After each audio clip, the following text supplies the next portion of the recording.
In the early 2000s, the US Army recognized a bit of a problem. Its tanks were too heavy to move quickly, while its Humvees were too light to withstand serious combat. The solution? Pretty obvious.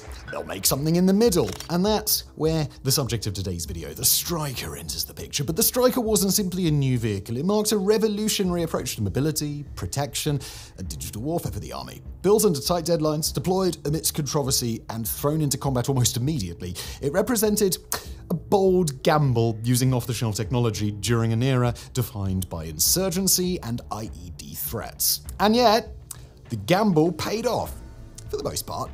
What followed was a 20-year journey of battlefield evolution featuring innovations like slat armor, V-shaped hulls, 30mm cannons, and even laser beams.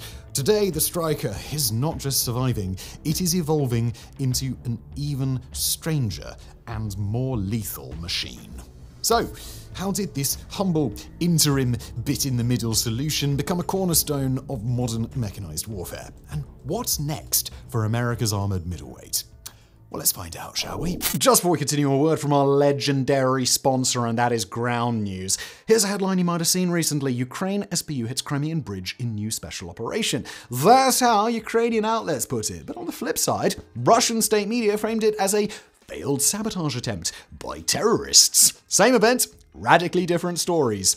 Terrorists, huh? And look, this is why I use Ground News. Ground News is a platform that lets you compare coverage of the same story across 50,000 plus sources worldwide. You can literally scroll through the headlines, you can see how outlets from different countries or different sides of the political spectrum are framing things, and you get bias ratings right next to them so you can see how filled with bullshit they are. And the blind spot feed, that's where it really happens. It shows you the stories that one side of the media just seems to be ignoring because, they've got a bias.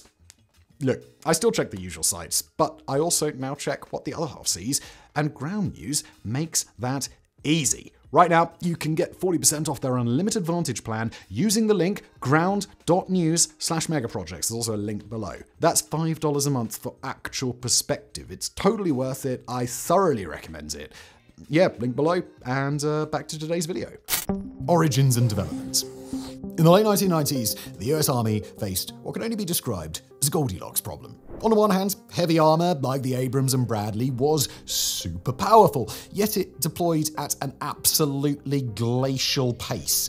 On the other hand, lighter forces, namely those Humvees, could rapidly arrive on the scene, but often folded under sustained fire. In 1999, the Kosovo campaign really highlighted this dilemma.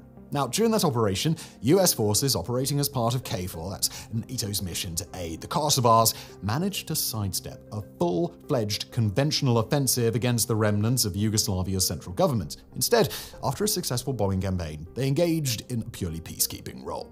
And what they saw when they peeked over the fence while waiting for the green light was a serious conflict loaded with tanks and modern artillery, a battle that had to be fought on essentially one giant mountain, courtesy of Kosovo's topography.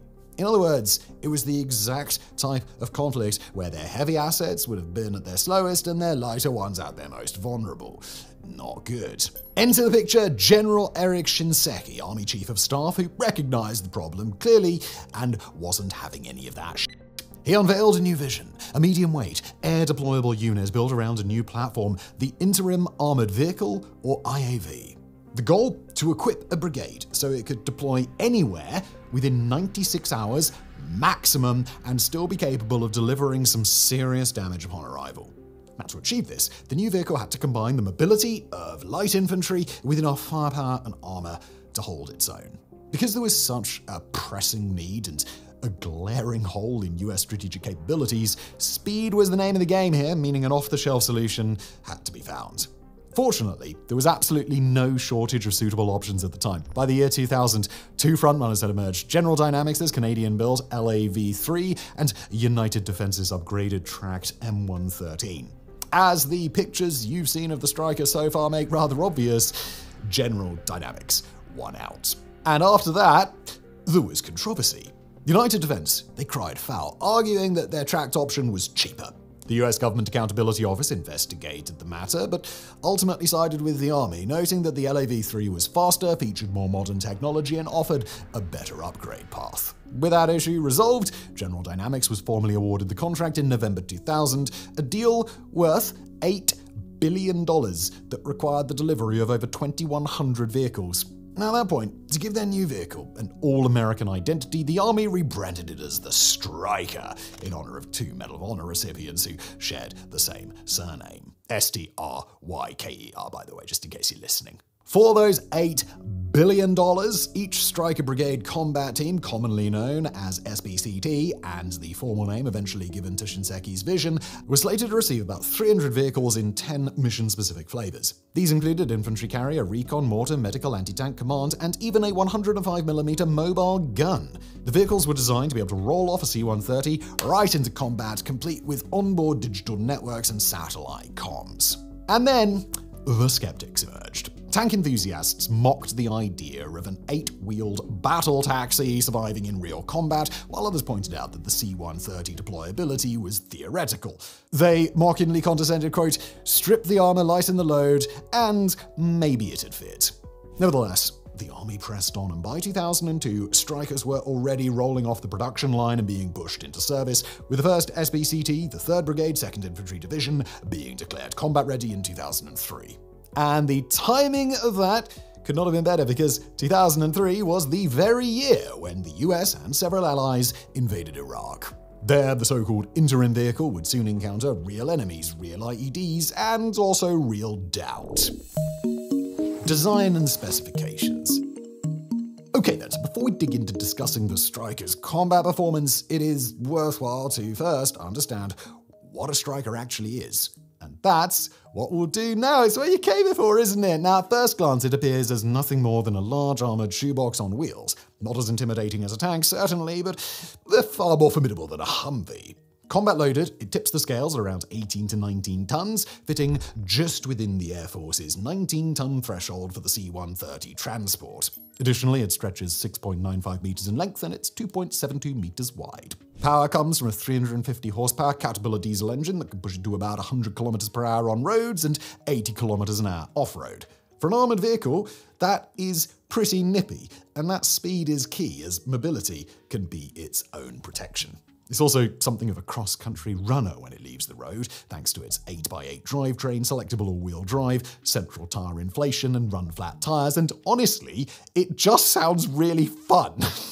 80 kilometers an hour off-road, yes please. Inside is a tight squeeze. The standard layout accommodates a 2-man crew, a driver and a commander, and up to 9 infantry. Troops enter via a powered rear ramp and sit on benches with seatbelts. It's dark, it's cramped, it's rattling, but it is a lot safer than just a regular truck. When it comes to armor, the hull is constructed from high-hardness steel, specifically rated against 7.62mm ball rounds and shell fragments. Additionally, it features bolted ceramic composite armor, co-developed with IBD Eisenroth of Germany, that further enhances its ability to fend off rounds of the Soviet-designed .57 caliber. Naturally then, it bears repeating to be absolutely clear this is not a vehicle designed to shake off heavy hits. Tank rounds and anti-armor RPGs, for example, are going to get right into this thing. In fact, by 2004, this very vulnerability prompted the Army to retrofit its Strykers with slat armor, metal grids designed to prematurely detonate RPGs. While they may have been unattractive, they were absolutely effective and certainly saved many lives.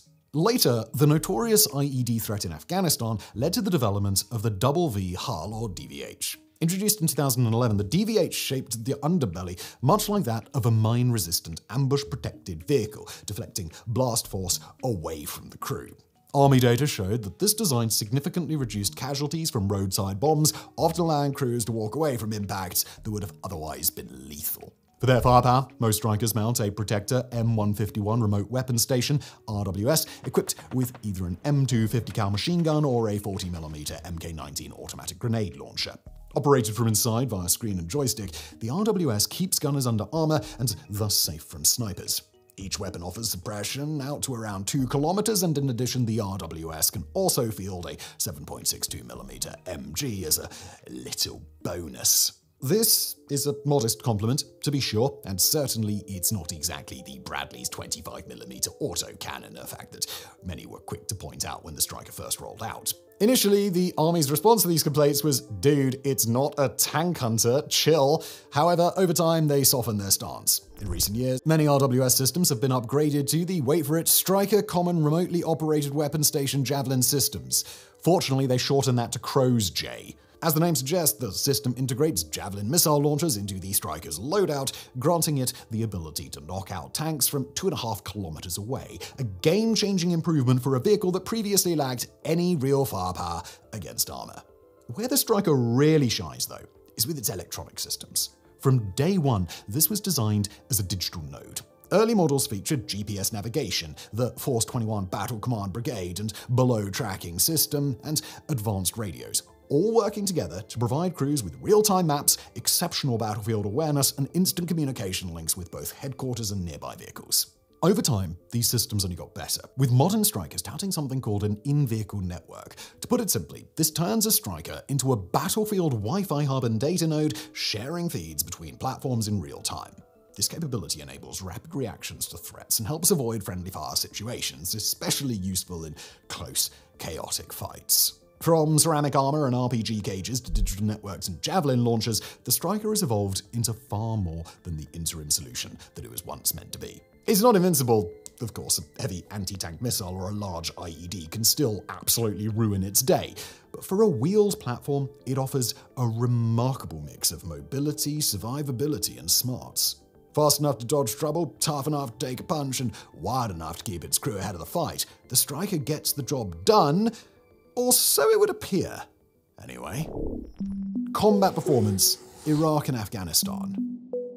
And this brings us back to where we just left off a few short minutes ago. No piece of military hardware can be truly evaluated until it has been blown up, shot at, and generally abused in the field. Now, if you recall, the Stryker was swiftly whisked off to Iraq following its introduction. So let's see how it did, shall we?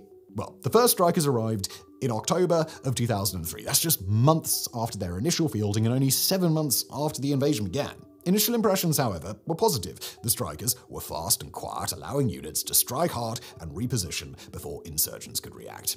During urban patrols, the vehicle's relatively compact size, compared to a lumbering Bradley and its agility, enabled units to navigate narrow streets and alleys that full-on infantry fighting vehicles struggled with. The remote weapon station also proved its worth in urban combat, as gunners could engage rooftops and windows while staying nice and protected inside. However, back then, Iraq was also the land of the IED, and it's thanks to them that the Stryker's report card becomes a bit less glowing. Now, on the one hand, the vehicle's speed and mobility sometimes allowed Stryker convoys to literally outrun the blast zone, as insurgents could trigger their IEDs too late, missing the vehicles entirely. On the other hand, when a bomb did go off under a Stryker, the flat hull could only do so much. In one early incident, a massive IED flipped a Stryker over, tragically killing the soldiers inside. That said, overall survivability was impressive for this new vehicle. For example, between December 2003 and October 2004, Stryker units in Iraq survived at least 56 separate IED attacks with no loss of life among the crews. Although the vehicles were often damaged or even completely destroyed, the crew compartments typically stayed intact enough to save those inside. Still though, it's notable that the army responded by rushing out interim fixes, bolt-on belly armor plates, foam seating to cushion blasts, and, as earlier mentioned, eventually a full hull redesign to give it that double V hull. There were further issues too. At first, troops encountered problems with range and weight. Early Strykers laden with add-ons became heavier than expected, which strained the engine and suspension. In the heat of Iraq, tire wear was rapid, and keeping 8 of them in operation was far from trivial. There were also instances when Strykers got stuck in mud or sand. Sure, it had all these fancy off-road things going for it, but with wheels touching the ground instead of tracks, it invariably met its match from time to time. And as for combat in Afghanistan, well, that presented a different set of challenges. So the first Strykers arrived in 2009 with the 1st Battalion, 17th Infantry Regiment, and their experience with vehicles was mixed and, at times, brutally harsh. While the Stryker provided superior mobility and protection compared to Humvees, it was not invulnerable, a fact the Taliban quickly exploited. During the early stages of Operation Buffalo Stampede and later in Opportunity Hold, Stryker units faced frequent and devastating IED attacks. Although these vehicles had proven resilient in Iraq, the level of IED sophistication in Afghanistan proved far more challenging. In the heavily vegetated Arghandab or Green Zone, insurgents effectively concealed command-wired IEDs along narrow paths and culverts. In many cases, Strykers were repeatedly disabled and destroyed, often losing all 8 tires in a single explosion. One catastrophic incident occurred when an IED flipped and incinerated a Stryker carrying Captain Hallett and 3 others, resulting in the instant deaths of all on board. This tragedy shattered the prevailing belief held by some that Strykers provided near total protection against mines, despite their semi-upgraded state at the time, and it forced commanders to reassess their tactics. The battalion eventually adapted by improving its IED clearance procedures and acquiring Canadian recovery vehicles to manage complete Stryker losses. However, they still remained vulnerable and an asset that had to be very carefully deployed. Clearly, the flat-bottom Stryker needed an upgrade to cope with Afghan-scale IEDs, and indeed that's exactly what they received. It was experiences such as those of the 1st Battalion that motivated the rollout of the Double V hull in 2011. Once the DVH Strykers arrived, the difference was absolutely night and day. Soldiers reported that when a DVH Stryker hit a bomb, the vehicle might be blasted into the air or suffer axle damage, but the troop compartment usually stayed intact, often with no fatalities or only minor injuries, whereas before, this would have been catastrophic. Army statements later confirmed this to quote, "Combat experience in Afghanistan showed that Double V hull Strykers significantly reduced casualties and injury severity. Soldiers often walked away from IED attacks on Double V hull vehicles." End quote. And that is about as ringing an endorsement of a design tweak as you'll get from the Army. They quickly began converting the entire brigade to the DVH configuration as a result of this success, and by the mid-2010s, most active Stryker units had the newer hulls, with National Guard brigades beginning to receive them as of the 2020s. Aside from IEDs, Strykers also encountered RPG and small arms ambushers in both theaters.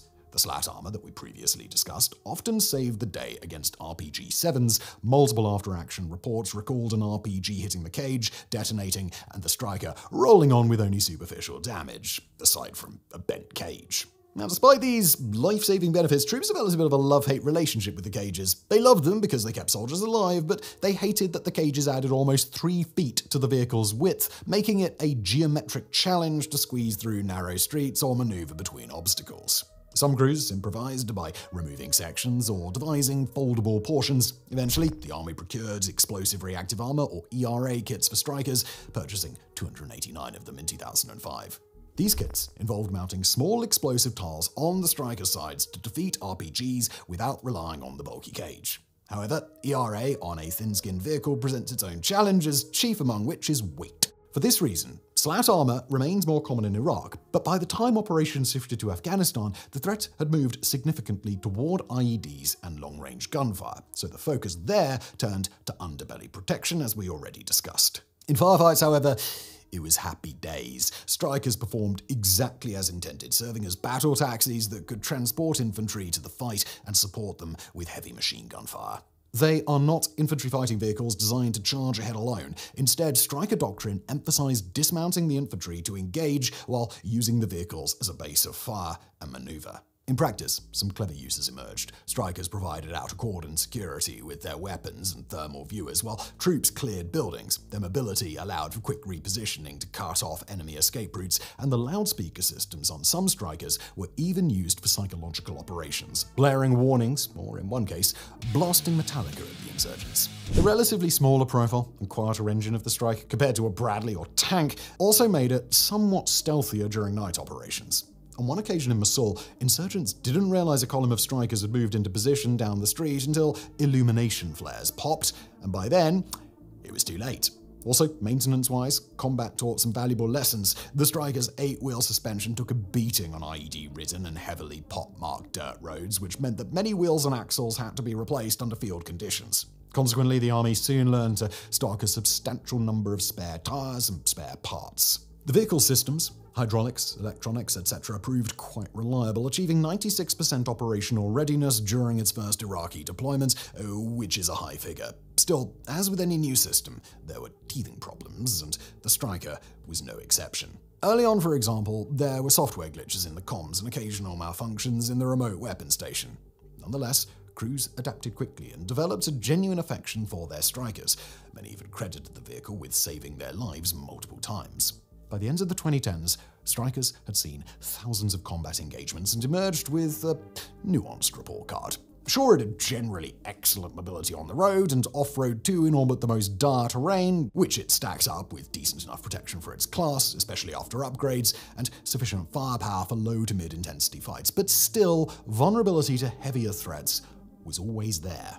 Even given that, however, there is no doubting that the Stryker had transformed from the interim experiment that many had written it off as a proven and perfectly competent workhorse. Indeed, although its time in Iraq and Afghanistan is now behind us, it is notable that criticisms from authoritative sources nowadays, military personnel, analysts, and the like, are much less frequent than they were 20 years ago.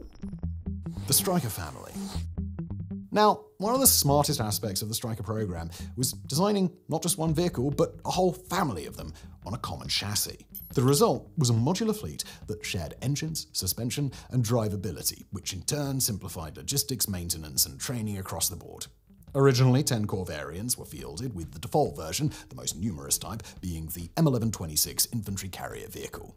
Designed as a battle taxi for a 9-man infantry squad and 2 crew, it mounts a remote weapon station equipped with either an M250 cal machine gun, an MK19 grenade launcher, or a secondary M240 machine gun. It provides better protection and digital integration than the Humvees it replaced, and now includes the option to fire a Javelin missile using the Crow's J upgrade that we mentioned earlier, giving it an unexpected anti-tank capability. And then there's the M1127 reconnaissance vehicle, which sacrifices troop space in favor of additional sensors and enhanced communications equipment.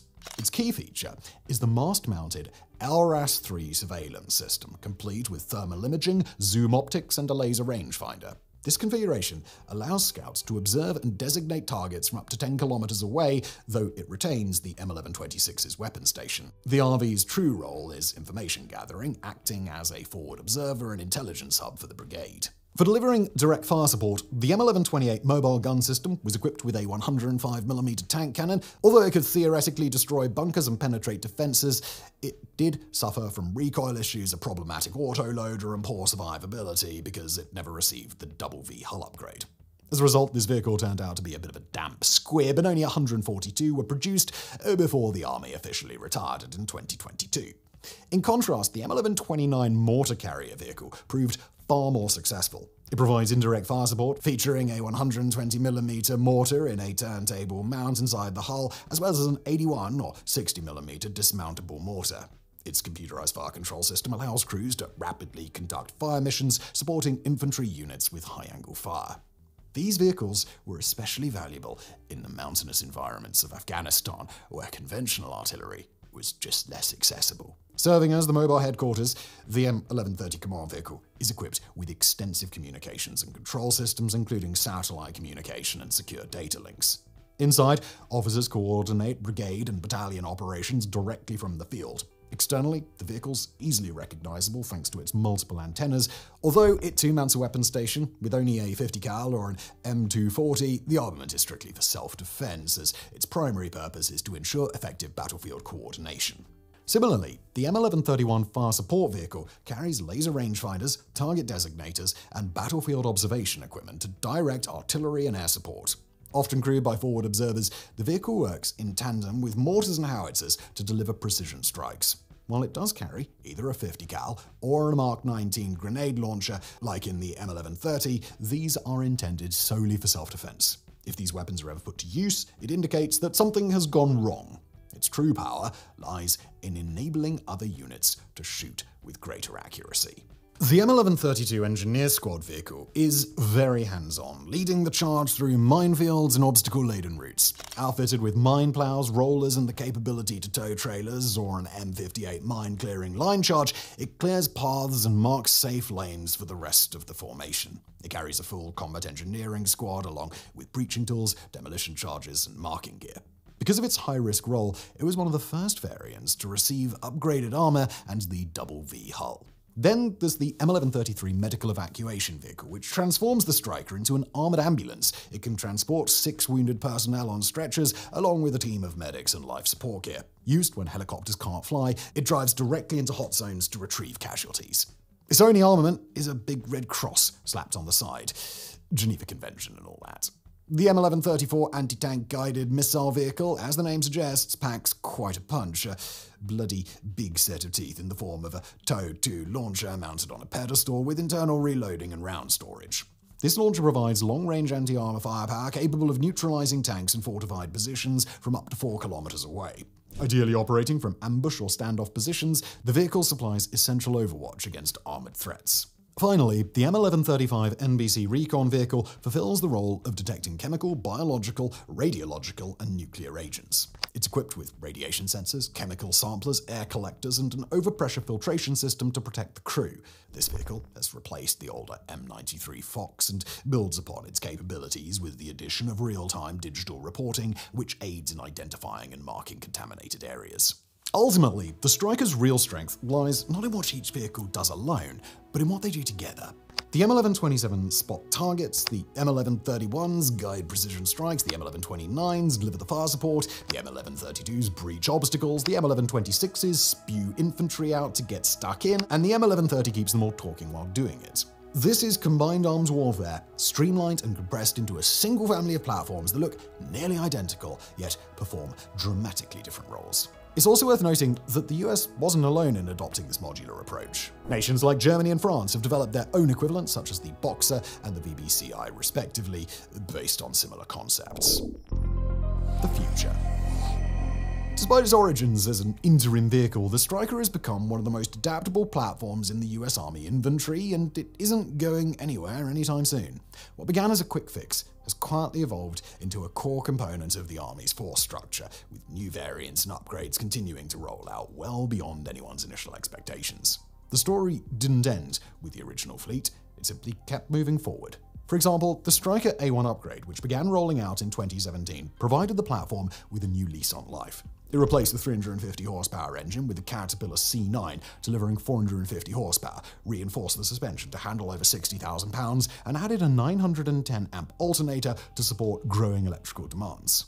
Soldiers noticed the differences immediately: improved hill climbing capabilities, smoother rides, and significantly fewer power-related system failures.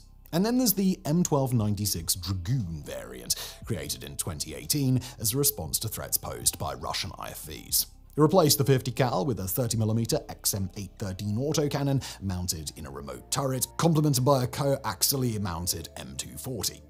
This configuration gives the Stryker the ability to pierce armor and suppress targets well beyond 2,000 meters.